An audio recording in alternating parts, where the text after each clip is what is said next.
The other one I watched, I don't know if it's on here. I don't think it is on here. So I watched the first few episodes of Lord of Mysteries. I don't know what the general reaction to Lord of Mysteries is because I'm coming into this completely blind. Don't know anything about it. It has got some of the best production values you can find in this season. Holy shit, the production of that is... Considering how stacked this season is, it is up there as like one of the best in terms of like production values. I don't know if this is just an adaptation thing, but watching the first 2 episodes, maybe it's my goo goo gaga baby brain, but goddamn, I need to lock in to like try to understand everything that is going on. It throws so much information at you that it is kind of overwhelming at times. There are times when I didn't have enough time to figure out what was going on before they introduced a new mechanic to this world, a new thing that this world is about, and holy shit, I don't know if it was like that in the novels, but it felt incredibly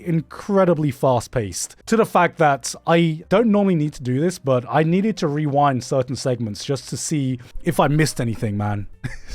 Can't double speed for this one? Nah. I need half speed for this one. Give me half speed for Lord of Mysteries, man. I really am intrigued by the mechanics of the world. That's the one thing that does intrigue me. It really feels like the world is fully alive and there are so many little aspects and so many little details of the world and the mechanics of the Beyonders and stuff like that. It was like, to me, this is the type of shit that I eat up because it feels like a franchise and it feels like a world where you can just lose yourself in just like hours and hours of like lore dumps and like figuring out all the mechanics and everything like that. But if I had to have a criticism, the way it was presented in the adaptation was just, instead of letting you kind of figure things out at your own pace, kind of letting you figure things out naturally, it felt like it just threw a whole ton of shit at you at once and was just like, this is it. This is everything, guys. It's gonna make sense. Hopefully. I'm hoping that it's going to make sense. I'm hoping it is. I don't know if this is a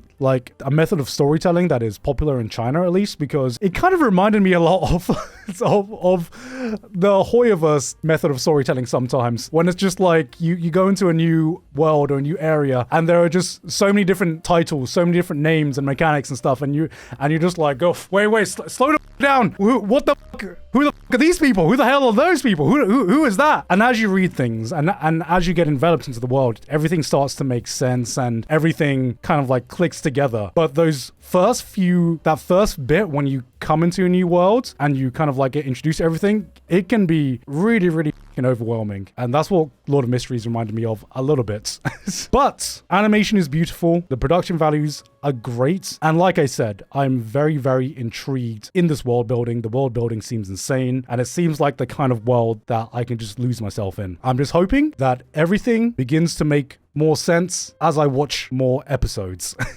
Because I'm not gonna lie, I was a little bit lost in the first 2 episodes, like a little bit lost. Caught on to a lot of things, but definitely had a lot of things where I was like, I don't know what's going on. I can have a guess, I think. I do feel like CN stuff tries to throw a bunch of cool stuff at you at the start and try to pull you in. The real bar of whether it's a keeper is usually a few chapters in once they kind of get their footing. Yeah, I mean, there are some shows that I think throw you in the deep end, but they don't give you too much. I think the biggest example I can think of is Link Click. Link Click has its own mechanics with its time travel, and it's simple enough that they just throw you in the deep end and they don't really explain too much of how the mechanics works. And it's only until like season 2 where they really explore the intricacies of that mechanic, but they give you a bit of time to be like, okay, this is how it works. We're introducing this one mechanic and then that's it. And then we'll introduce more things a little bit later. So it's not like I think all of the shows they can do that. I definitely do feel a different vibe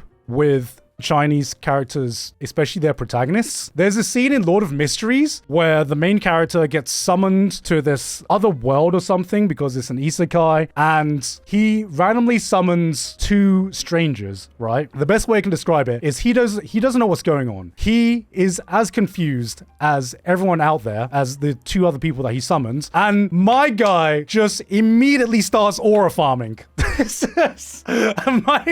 my guy, there's no like, oh, what's going on? I'm so confused. Where am I right now? Who are these people? What is going on? China? He's confused. What does he do?